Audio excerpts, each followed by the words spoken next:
আমাদের দলের সামনে কেউ থাকবে না, নেতৃবৃন্দের সামনে কেউ থাকবে না, আমাদের মিডিয়া কামারের থাকবে, এখানে কেউ থাকবে না, সবার পিছনে নাম। আমার ডাইনে বামে যারা আছে সবার পিছনে নাম। আমাদের মিডিয়া কামারের স্বার্থে আপনাদের দলকে অনুরোধ করছি, আপনারা মেহরবানি করে পিছনে যান, আপনারা মেহরবানি করে পিছনে যান, আপনারা মেহরবানি করে পিছনে যান। ডাইনে বামে যারা আছে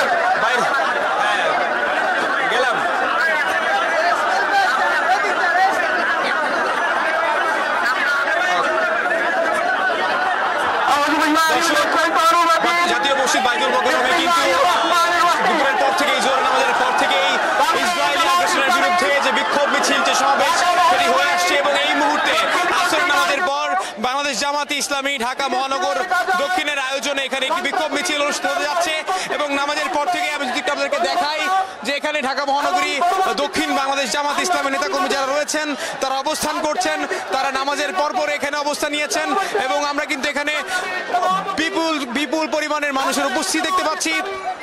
তারা কিন্তু এখানে এসে আমাদেরকে জানিয়েছেন যে গাজায় যে ইসরায়েলের নৃশংস গণহত্যা এবং বর্বরোচিত যে হামলা, সেই প্রতিবাদে তারা এই বিক্ষোভ মিছিলের আয়োজন করেছে এবং লাগাতার তারা এই কর্মসূচি, তারা এই বিক্ষোভ মিছিল পরিচালনা করবে। দর্শক আপনারা দেখতে পাচ্ছেন সরাসরি এটিএন বাংলার ডিজিটালে আপনারা দেখছেন যে বাংলাদেশ জামাত ইসলামী ঢাকা মহানগরী দক্ষিণের নেতাকর্মীরা এরই মধ্যে তাদের বক্তব্য দেওয়া শুরু করেছেন। আমরা এখন সরাসরি হয়তোবা সেখানে আপনাদেরকে নিয়ে যাব। তার আগে আমি একটু আপনাদেরকে জানিয়ে রাখতে চাই যে আজ বিশেষ করে ইসলামিক দলগুলো বাংলাদেশের যারা রয়েছেন তাদেরকে কিন্তু আমরা রাজপথে সরব দেখেছি এবং সরাসরি আমরা অংশগ্রহণ করতে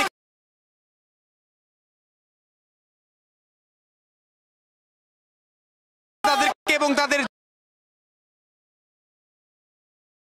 স্পষ্ট তারা সেখান থেকে বিশেষ করে শুরু করে যারা আরব দেশগুলো রয়েছেন সেই আরব দেশগুলোর মাধ্যমে যেন সেই আরব দেশগুলো যেন ইসরায়েলি আগ্রাসনের বিরুদ্ধে মাঠে দাঁড়ায় এবং তারা যেন সেই লক্ষ্যে একসাথে কাজ করে। এখন একটু ইসলামী মহানগরের দক্ষিণের নেতাকর্মীরা এখন কথা বলছেন, আমরা হয়তো এখন আপনাদেরকে সরাসরি সেখানে নিয়ে যাব।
নৃশংসভাবে গণহত্যার প্রতিবাদে আয়োজিত আজকের এই সমাবেশের সম্মানিত সভাপতি বাংলাদেশ জামাত ইসলামের কেন্দ্রীয় নির্বাহী পরিষদের অন্যতম সদস্য ঢাকা মহানগরী দক্ষিণের সংগ্রামী আমির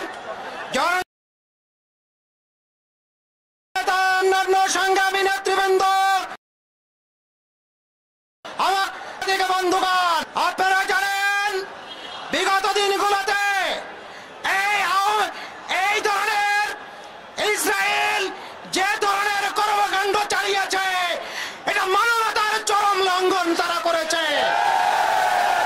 আপনারা জানেন হিটলার 2 লক্ষ ইহুদিকে 60 লক্ষ ইহুদিকে হিটলার হত্যা করেছিল আর 2 লক্ষ ইহুদিকে সে বাঁচিয়ে রেখেছিল। হিটলারকে জিজ্ঞাসা করা হয়েছিল কেন 2 লক্ষ ইহুদিকে আপনি বাঁচিয়ে রাখলেন, সে বলেছিল আগামী দিনের প্রজন্ম জানবে এই ইহুদিরা কতটা নরপিশাচ। সেই জন্যই তাদেরকে বাঁচিয়ে রাখা হয়েছে। সংগ্রামী উপস্থিতি, আমরা এই ওয়ার্ল্ড থেকে সমাবেশ থেকে জানাতে চাই, বিশ্ব বিবেক আজকে নাড়া দিতে হবে। বিশ্বের মোড়ল যারা, মানবতার ফেরিয়ালা যারা, তাদেরকে আজকে সোচ্চার হতে হবে। আজকে বিশ্বের 200 কোটি মুসলিমকে আজকে একত্রিত হতে হবে। আজকে হক্কানি উলামায়ে কেরাম, আন্তর্জাতিক স্কলার যারা আছেন, তারা ফতোয়া দিয়েছে আজকে গাজার পক্ষ হয়ে ইসরায়েলের বিপক্ষে যুদ্ধ করা আমাদের জন্য ফরজ। এই জন্য আসুন আমরা ইসরায়েলের সমস্ত পণ্যগুলোকে বয়কট করি। আজকে আপনাদেরকে ধন্যবাদ জানাই।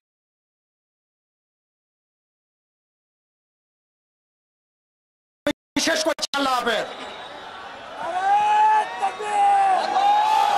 গাজায় মুসলমানদের উপরে বর্বরচিত হামলার প্রতিবাদে বাংলাদেশ সামনে সংক্ষিপ্ত বক্তব্য রাখবেন বাংলাদেশ কেন্দ্রীয় মজলিস শিশুর ঢাকা মহানগরী দক্ষিণের সংগ্রামী সহকারী সেক্রেটারি ডক্টর আব্দুল মান্নান।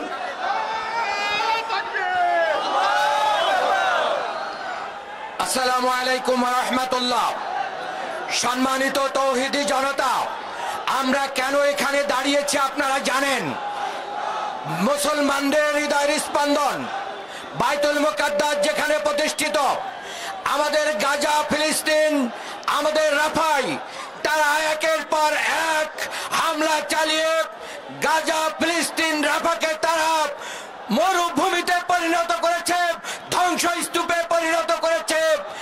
আজকের এই হামলা নতুন নয়, তারা 1948 সালে ফিলিস্তিনে একটি ইসরায়েলি রাষ্ট্র গঠন করে তারা এই হামলা ছিল। আমরা বলতে চাই, জাতিসংঘ তোমরা চুপ করে বসে আছে কেন? বিশ্ব মুসলিম জানতে চাই। আমরা স্পষ্ট করে বলতে চাই, ওআইসি তোমরা কেন